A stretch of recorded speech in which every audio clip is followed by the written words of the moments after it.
we found out where the venue was going to be, and we found out if they were able to play video, you know what I mean? And they were able to play video.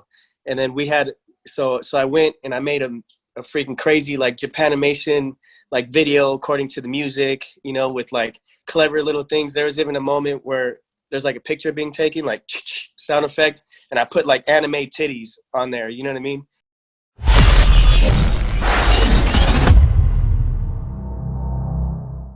And then it seemed that all of a sudden you kind of disappeared for a minute. What happened during that time? I think it was like maybe when did you battle Wing? Because it was before that.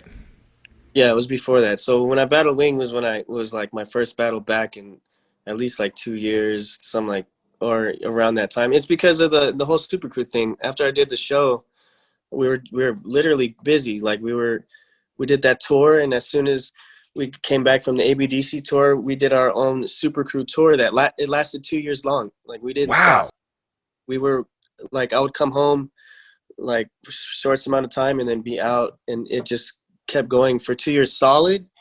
It was nuts. And then the economy like crashed. This is like the housing bubble.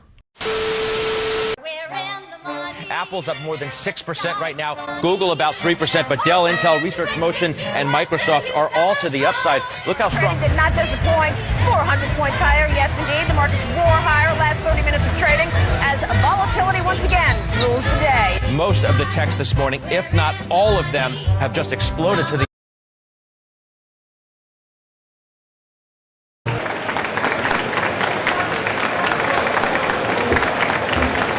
down 1.7% here, a loss of 37 points or so. Apple shares are just getting hammered this morning. We're down by between 3 and 4.5% generally across these markets. Let's talk about the speed with which we are watching this market deteriorate. We're red everywhere, essentially, down by 4-5%. We're down over 16%. Dow at the same time has fallen about 18%.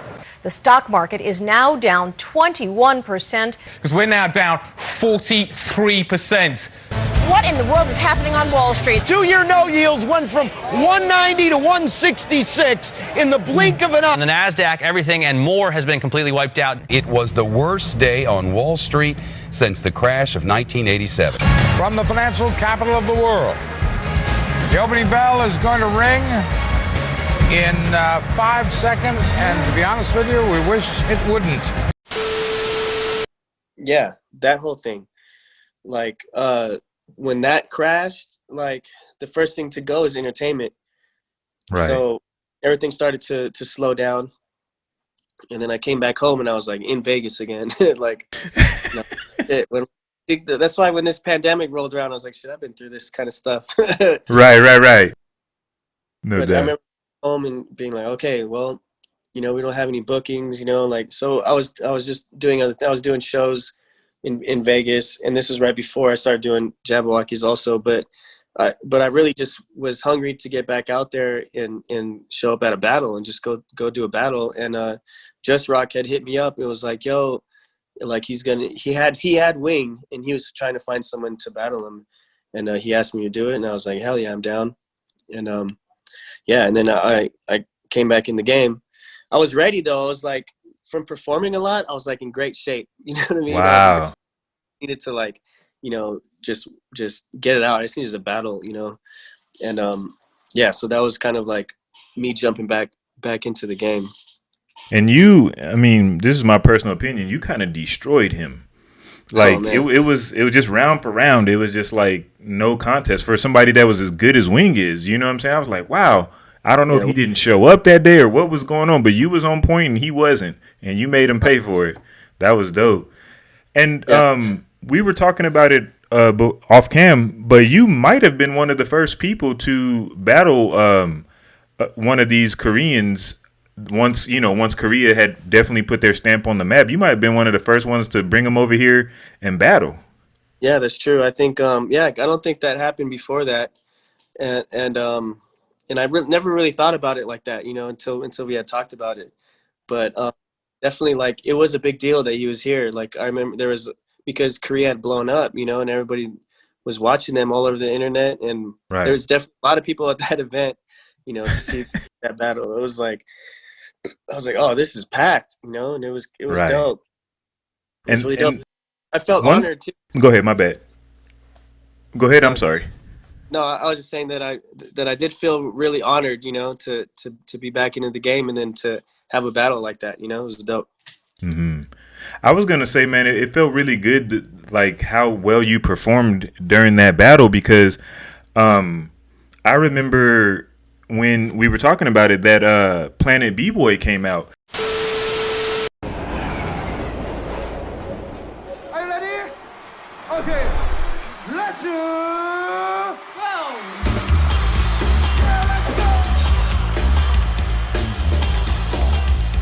Korea is a b-boy phenomena country because they develop their skills in such a short time.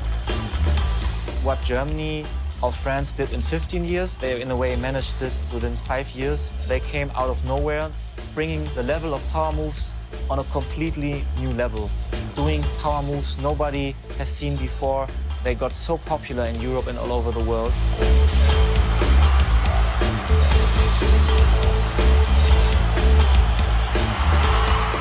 Technical level, there is nobody that could touch the Koreans. Nobody.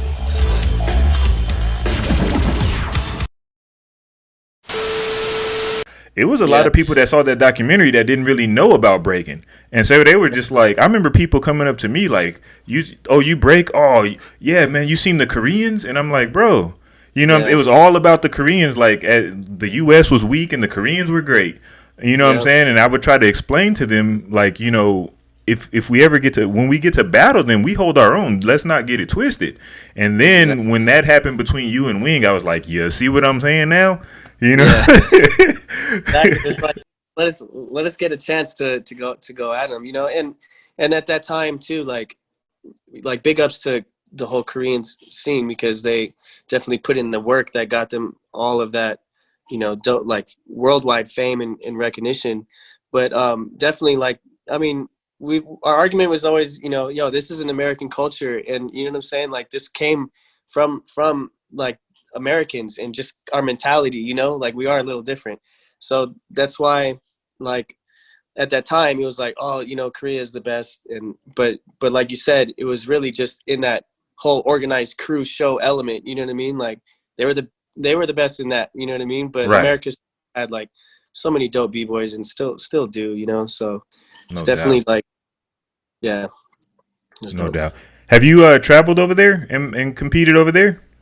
Yeah, I've been to Korea a few times. Yeah, no doubt. But the time I went there, it was just to judge. Mm-hmm. I think I've judged there. I did like the first, you know, R16, very R16. I was there with Knucklehead Zoo. We competed over there. Right. And the BBIC also. I went to that first one also. So yeah, definitely, man, Korea's dope. No doubt. Now over there, because you've been over there, so. You know, America's a huge place as far as like, you know, land, and you know, sometimes people are spread out. Now, all these top b-boys that you hear about out of Korea, are they all pretty much in the same spot, or like is everybody this dope, or do you know what I'm saying? Like they never show the levels. You just see the illest people. You know what I'm saying? Versus you don't see the beginners or the intermediate guys. It's just like. You got Hong Ten and Wing in them, like as if that's the whole country. You know what I'm saying? No, like, man, their skill level is pretty up there. Like even when they're beginners too, like you see just the formula that they really teach, and they really like, you know, give them a lot of knowledge, and they work hard. You know, like you can see guys that have been dancing like not that long, and they're already pretty good. You know, their foundation is good and things like that. But then also there's like, you know, they're real organized with it. Like they'll have their main crew, and then once those guys start getting a little older, they got their second wave of youngsters coming in, you know what I mean? And so like a major league, minor league type of thing, you know? So they're like, they work hard, you know, and they're smart, and they understand the movements and the style, and they teach each other and they help each other out, and they have their studios, you know what I mean? Like, you know, like a crew like Gamblers and Rivers and all that, they're like established in their communities too. Like like the tourist organization of Korea. 지식을 나누면 대한민국이 가까워집니다. 일자리를 나누면 대한민국이 가까워집니다. 기회를 나누면 대한민국이 가까워집니다. 마음을 나누면 대한민국이 가까워집니다. 우리가 함께하면 대한민국은 희망에 더 가까워집니다. 위기를 넘어 희망을 향하여 힘내라, 대한민국. Really embodied b-boying because it was their claim to fame for a while. It was like, oh crap, we're the best in breaking right now, like you know. Yeah. So they like helping them out, you know. That's why they were able to throw these really big events, and it was like mainstream. It was mainstream in Korea. Like when I went there for the first time for R16, yo, there's posters of b-boys all over the city. You know what I mean? There was full on like how Jabberwocky says a show in Vegas now. They were doing that in Korea back then, like wow, in the mid 2000s. You know, they had like a few different shows, like 3-4 different shows. There was like a b-boy and a ballerina. There's a few different shows, and so it was definitely, they were working. It was big. They were teaching. They were performing. So definitely. Yeah, it kind of reminds me of how Brazil took on the like capoeira. They're like, it's not from Brazil, but they're like, well, we're known for it now, so it's ours.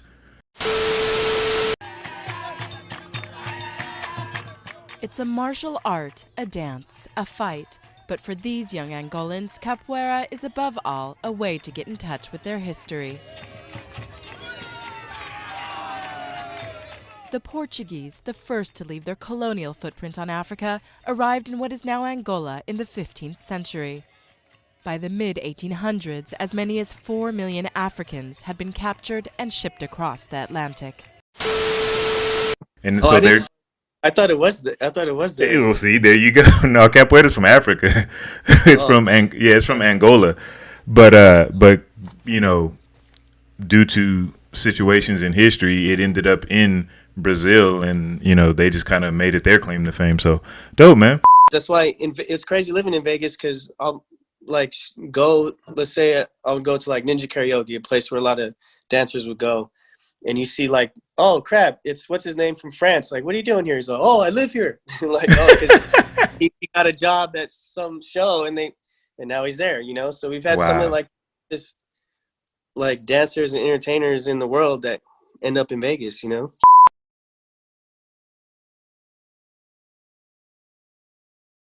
For more quality content from Beyond the Cypher with Illskillz, don't forget to press the like and subscribe buttons. Let us know how we're doing in the comment section. And to make sure you don't miss anything from the channel, go ahead and smash that notification bell. We appreciate the love and support so far. So peace until the next episode.